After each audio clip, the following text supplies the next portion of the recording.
Bon, je vais donc vous parler des postulats de Koch, mais je voudrais vous signaler la présence ici d'un invité particulier qui est Wolfgang Mankemeyer et son épouse qui sont là-bas. Et Wolfgang Mankemeyer a été pendant un quart de siècle le maire de la ville natale de Robert Koch. Et donc il est venu, et il parle français très bien, il est venu s'assurer que je ne disais pas de bêtises. Nous sommes très honorés. Alors, tous les biologistes connaissent les postulats de Koch. Il s'agit des règles à suivre pour démontrer qu'un micro-organisme est la cause d'une maladie. En termes simples, ces postulats sont les suivants. Le micro-organisme doit être retrouvé chez tous les hôtes affectés par la maladie.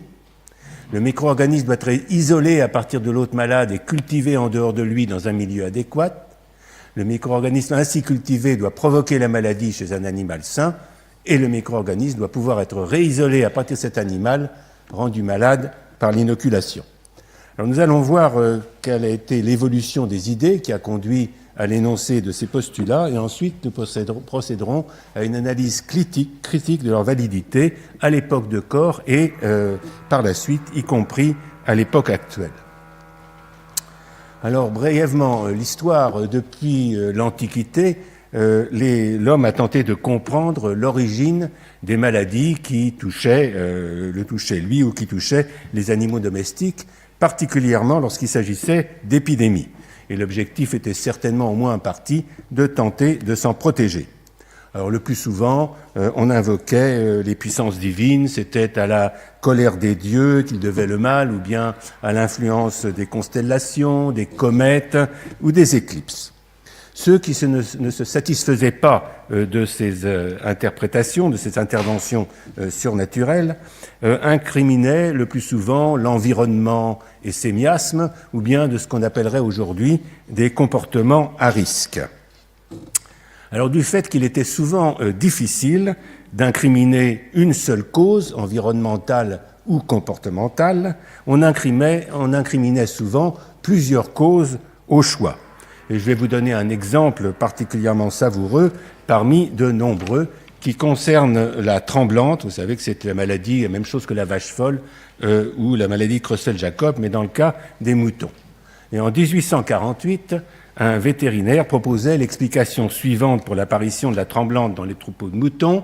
En conséquence, dans notre contrée, les causes de la tremblante sont l'abus de copulation chez les béliers, les rudes combats qu'ils livrent entre eux, l'emploi soutenu des nourritures excitantes, les sauts, les efforts violents, les courses rapides provoquées par les poursuites des chiens, les grands éclats de tonnerre, les fortes installations après les premiers jours de tonte, le retour fréquent des chaleurs chez les bêtes infécondes, etc. Je n'ai jamais observé la tremblante en dehors de l'existence d'une de ces causes qui sans doute altère plus ou moins l'économie en réagissant d'une manière plus ou moins lente mais graduée sur le système nerveux. On peut se demander quel est le mouton qui n'aurait pas été soumis à une ou plusieurs de ces prétendues causes. En fait, une hypothèse plus fertile a été celle qui a incriminé la contagion que chacun pouvait percevoir durant les épidémies. Et celle-ci fit émerger l'idée que quelque chose devait être transmis du malade à l'homme sain et qui le rendait malade à son tour. Quelques grands esprits approchèrent très près de la vérité, et je citerai en particulier au milieu du XVIe siècle, à la Renaissance, le médecin de Vérone, Jérôme Fracastor, qui a eu l'intuition de l'existence de micro-organismes qu'il a appelés les séminaria contagionis comme agents étiologiques des maladies. Cependant, la nature de celui-ci lui demeurait inconnue. Pour aller plus loin, il ne lui manquait qu'une chose, voir ces fameux séminaria. Il lui aurait fallu un microscope. Les premiers microscopes ont été inventés un demi-siècle plus tard par des opticiens hollandais, puis progressivement améliorés au cours du XVIIe siècle. Et parmi ceux qui contribuèrent à cette amélioration figure le Hollandais Anthony van Leeuwenhoek, marchand drapier de son État, qui entreprit d'utiliser systématiquement les microscopes pour examiner des objets biologiques. Même s'il fut le premier à ouvrir une lucarne sur le monde de l'infiniment petit, Ces découvertes sont longtemps restées des curiosités dont personne ne parut comprendre l'importance. Il fallut attendre le milieu du XIXe siècle, et notamment les travaux de Pasteur, pour que soit reconnu le rôle central que ces animalcules, comme il les appelait, jouent dans la biosphère, à commencer par leur rôle dans les fermentations. Les premiers travaux de Pasteur sur le sujet, datant de 1856-1857, le conduisent à conclure que les fermentations résultent de l'action de micro-organismes, et bien plus, il montre que chaque fermentation est due à un type de micro-organisme particulier. Eh bien, nous sommes déjà dans une démarche d'établissement d'une relation de cause à effet, de causalité.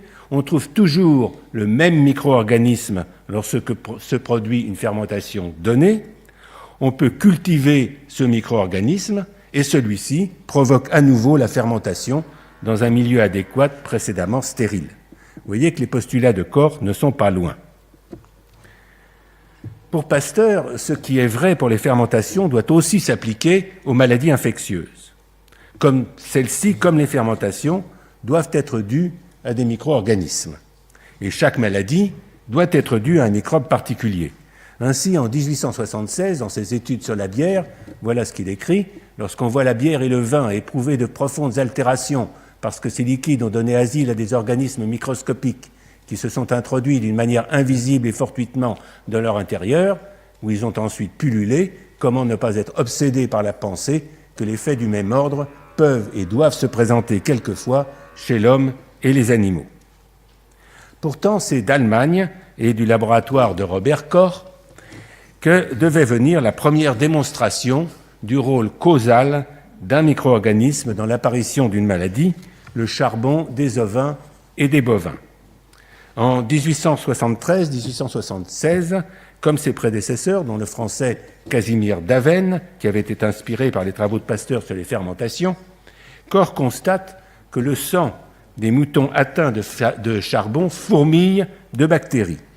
Il cultive les bactéries dans des gouttes d'humeur vitreuse de l'œil d'animaux qu'il avait recueillis à l'abattoir proche, et après 8 transferts de goutte à goutte, au cours desquels les bactéries pouvaient se développer, la dernière culture, la dernière goutte, donne la maladie aussi bien que la goutte de sang initiale.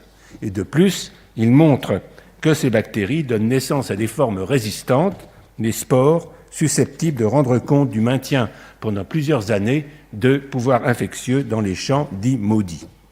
Pasteur confirme les conclusions de Koch en utilisant une technique qui écarte totalement la possibilité que la maladie soit due à un autre composant du sang des animaux malades.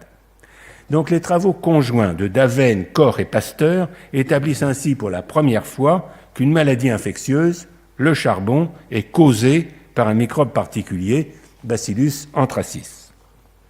En 1881, Koch commence ses recherches sur la tuberculose, une maladie qui fait alors 1 mort sur 5 en Europe.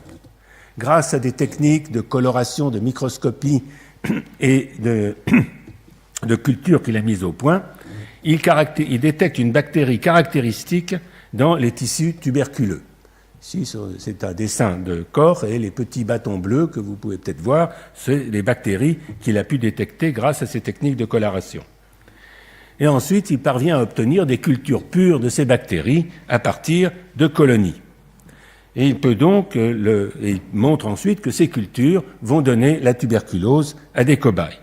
Donc, le 24 mars 1882, devant la Société de physiologie de Berlin, il proclame « Le bacille qui est présent dans les bacilles tuberculeux, celui que vous voyez là, ne fait pas qu'accompagner le processus tuberculeux, il en est la cause. » Donc, en fait, dans ses travaux, Koch a appliqué les règles correspondant aux postulats que je vous ai rappelés tout à l'heure et qui portent son nom, mais sans les énoncer clairement. Et en réalité, ces postulats ont été énoncés plusieurs fois avant que Koch ne le fasse sous la forme quasi définitive en 1884. Jacob Handle, qui était un des professeurs de Koch, les avait déjà énoncés en 1840, et un autre médecin allemand, Edwin Klebs, en 1877. Ils ont énoncé ces postulats, mais n'ont pas obtenu de démonstration expérimentale. Alors Pasteur lui-même les a appliqués dans ses expériences sur le charbon, que j'ai très brièvement évoquées. Il les a aussi pratiquement énoncés lorsque la peste est arrivée en Russie et menaçait l'Europe.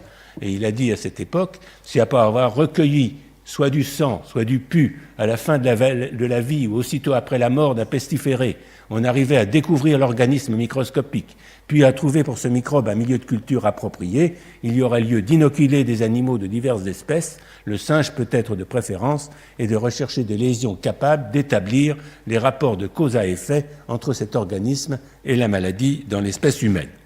Donc on voit, Pasteur, 1877-1879, applique et énonce déjà ces postulats.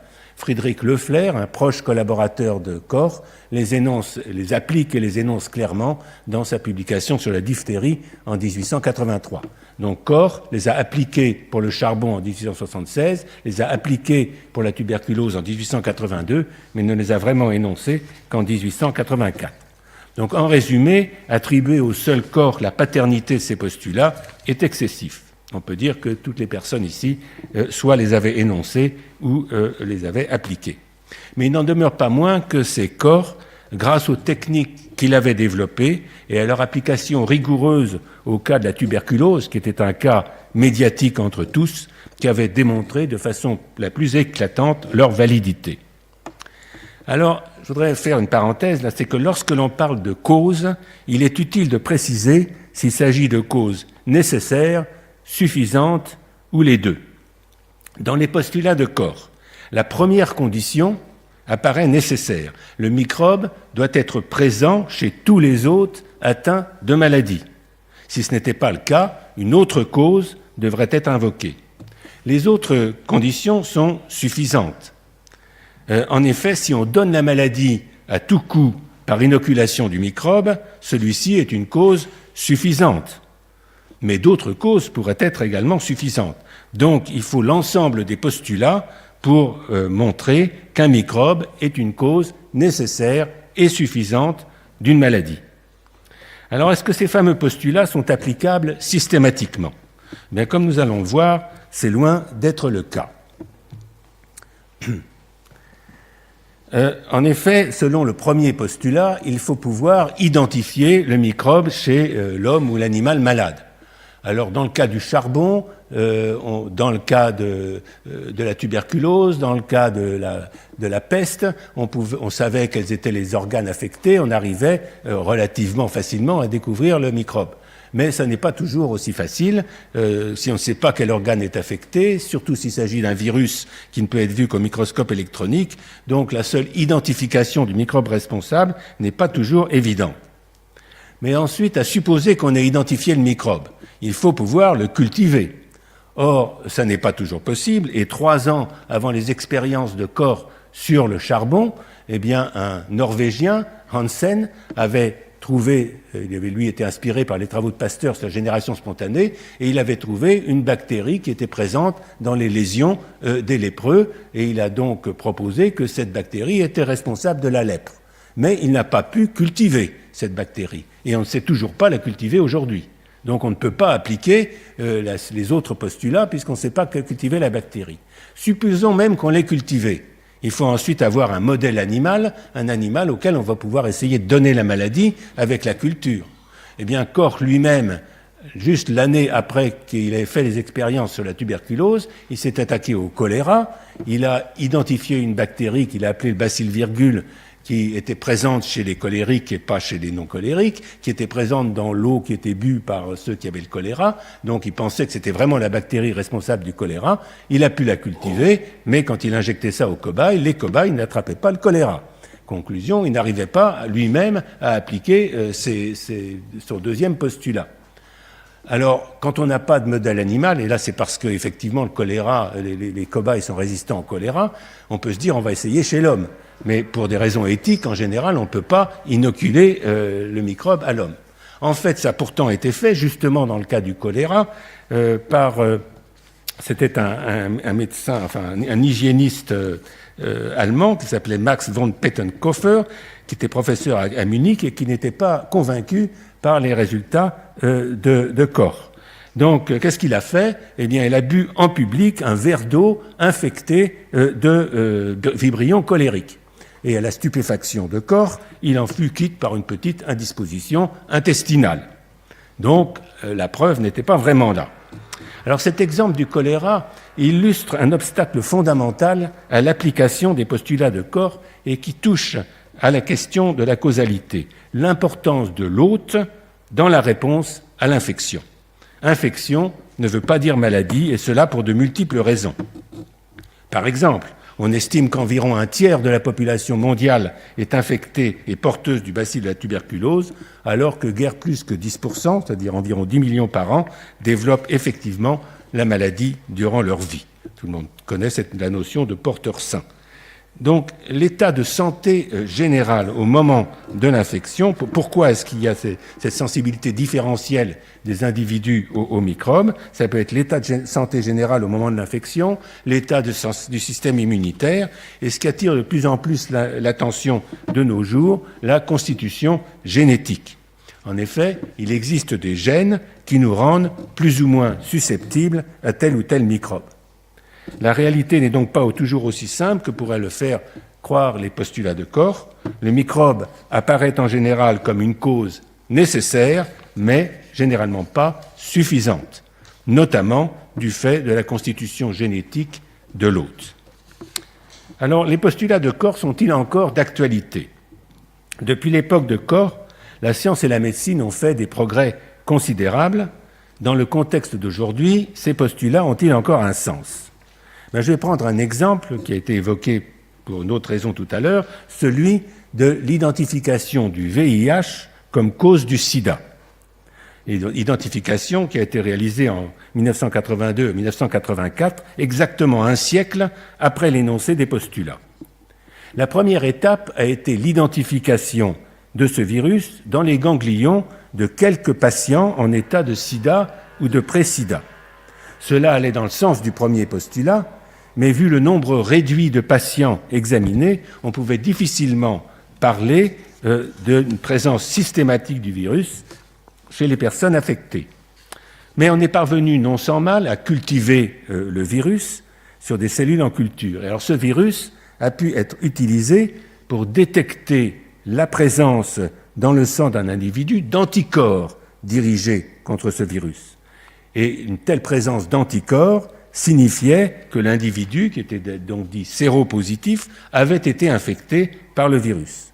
Et alors on a pu constater que ceux qui étaient séropositifs ou bien présentaient les symptômes caractéristiques du sida, ou bien les développaient ultérieurement. On avait donc une parfaite corrélation entre infection par le virus et apparition de la maladie, mais en passant par cet intermédiaire immunologique. Alors, était-ce suffisant pour dire que le virus était la cause du sida? Une certaine prudence était de mise, d'autant plus qu'il s'agissait d'une maladie affectant le système immunitaire, de telle sorte que les malades étaient souvent infectés par des germes qualifiés d'opportunistes. Donc le VIH aurait pu être un germe opportuniste. Et il n'y avait pas de bon modèle animal et on ne pouvait pas inoculer le virus du sida à l'homme. Alors heureusement, d'autres arguments ont pu conforter considérablement l'hypothèse, en particulier le fait que, in vitro, le VIH détruit les cellules du système immunitaire qui s'appellent les cellules T4. Or, ce sont précisément ces cellules dont la destruction in vivo est à l'origine du déficit immunitaire et donc de la maladie. Donc on est quand même assez loin des postulats de Koch. Depuis cette identification du VIH, donc ça fait déjà 30 ans, beaucoup de choses ont encore changé. Maintenant, plutôt que de tenter d'isoler et de cultiver les microbes, on recherche leurs gènes par des méthodes ultrasensibles d'amplification et d'hybridation de l'ADN. L'immunologie, la biologie cellulaire ont elles aussi fait des progrès considérables, ainsi que la connaissance des interactions entre le microbe et son hôte. Et on applique certainement plus strictement les postulats de Koch, mais on utilise d'autres approches. Alors je termine par une question à laquelle ce colloque est censé s'adresser, qui est de savoir si on peut agir sans connaître la cause d'une maladie infectieuse. Et là, je vais vous donner deux exemples, l'un historique et l'autre actuel, et vous montrer que finalement, cela est possible dans une certaine mesure. Le premier exemple concerne les maladies à vecteurs. Pour ce type de maladie, la question de la cause peut se poser. Est-ce le microbe ou le vecteur qu'il transmet? Quelle est la cause? On pourrait dire les deux en première analyse. Cependant, l'application stricte des postulats de Corr conduit à dire que la cause, c'est le microbe, car il peut causer la maladie si on l'injecte artificiellement, par exemple lors d'une transfusion, alors que le vecteur non infecté est sans effet. Donc la cause, c'est le microbe. Mais prenons le cas de la fièvre jaune. C'est bien le virus, et non le moustique, qui est la cause de la maladie. Le virus n'a été identifié qu'à la fin des années 1920, mais pourtant la démonstration du rôle du moustique Aedes aegypti dans la transmission de cette maladie avait été faite bien avant, entre 1880 et 1900, principalement par le Cubain Carlos Finlay. Cela a aussitôt conduit à une lutte antivectorielle très efficace et donc à diminuer considérablement l'incidence de la maladie. Donc cela montre que la connaissance des conditions de la contagion, en l'occurrence la transmission par le moustique, permet d'agir avant même que le microbe responsable soit identifié. Le second exemple plus actuel, et dont on parle pas mal dans les médias, est celui d'un syndrome très invalidant et de plus en plus fréquent, consécutif à une piqûre de tique. Un syndrome qui est similaire à celui résultant de l'infection par Borrelia burgdorferi et qualifié de maladie de Lyme. Alors, maladie de Lyme, on la connaît, mais dans le cas de ce syndrome qui résulte aussi d'une piqûre de tique, les patients sont dépourvus d'anticorps dirigés contre Borrelia burgdorferi. Donc, a priori, ces patients n'ont pas été infectés par cette bactérie. Est-ce qu'ils ont été infectés par une espèce de Borrelia non détectée par les anticorps, par une autre espèce bactérienne, peut-être par un virus? Chez ces patients, il s'avère que de vigoureux traitements aux antibiotiques permettent souvent d'améliorer l'état du malade. Donc ceci confirme le rôle vraisemblable d'une bactérie non identifiée à ce jour, et vous voyez que là, on agit sans connaître vraiment la cause de la maladie. Donc au-delà de ces exemples très spécifiques, on peut dire, et c'est par là que je terminerai, que l'application des procédures d'hygiène permet de lutter contre les maladies infectieuses, que l'on connaisse ou non les microbes qui en sont responsables.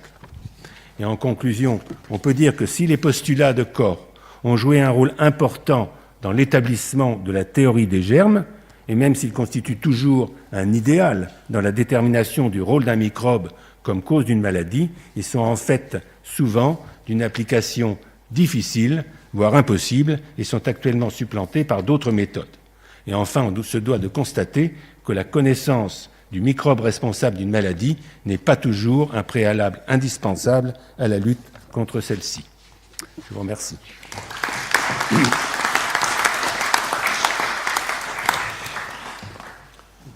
Merci. C'est d'autant plus vrai que pendant tout le XXe siècle, on ne connaissait pas toujours les causes, mais on avançait pas mal en chimie thérapeutique. Voilà.